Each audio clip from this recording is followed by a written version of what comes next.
Downtown areas and cities all across the country are in flux, many still reeling the impacts from the pandemic. Minnesota's capital city faces its own set of unique challenges as well. Fox 9 hosted a candid discussion with St. Paul city and business leaders about the future of downtown St. Paul. I had the pleasure of moderating that roundtable earlier this afternoon. Fox 9's Soyoung Kim was at the discussion and breaks down some of the takeaways. What really stood out is all the key leaders acknowledged the daunting challenges St. Paul faces, but there was also a real sense of optimism about having a plan for the future of this city. We're kind of a best-kept secret type of city as we talk about all of the different assets that we have around the table. Fox 9's roundtable discussion Monday about the future of downtown St. Paul brought together leaders across multiple sectors. From the mayor to Wild CEO, city council president, business executives, and stakeholders. The panel included key voices who are in positions to help shape its future. It says the city is at a critical juncture. Challenges are daunting, and they require bold action. The city and the St. Paul Downtown Alliance had partnered on an investment strategy report. It identified top challenges as walkability, safety, office vacancies, and lack of housing. So what's happened right now with the core was exclusively office use. Well, office use falls, even if everybody's coming in 3 days a week. That's still a couple of days where folks aren't in, and that creates a challenge because we didn't create that mix.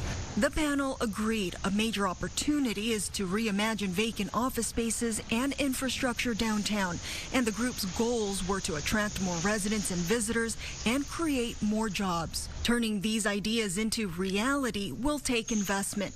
A major project the panel supported was renovating Grand Casino Arena, acknowledging its importance as a community asset.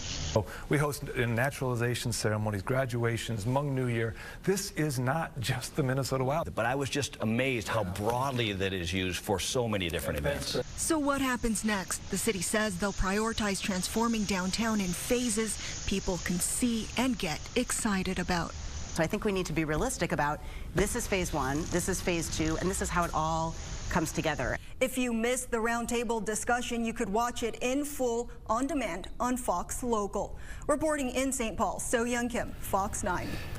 Yeah, some of the goals, it was 20,000 new residents, and part of that is converting commercial space into residential space. The other is 20,000 new jobs, also a big ask, and then 20% more visitors.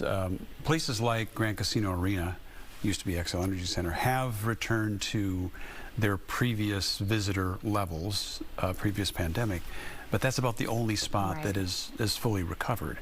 So it is a big challenge moving forward, but there are a lot of things in the works, and we will cover them throughout time, but a lot of things in the works to try and create this plan and make it happen for the city. It's a long to-do list. It is, and every bit of it requires a commitment of investment, either through venture capitalists or through public money, state and local money. And so it is, and this is a time when that's kind of a hard thing to come by. So it'll be interesting to see how it gets put forward. Some of it will happen, and some of it's already happening, but getting it done in a timely fashion so St. Paul can recover quickly is the challenge. It's a bigger story yet. Well, you get the sense that they all work together very well. Well, this group does, yeah. This was a pretty collaborative group, and they've all collaborated in the past on this issue. They all have a vested interest in its recovery, so yeah, they seem to do things in a cohesive manner.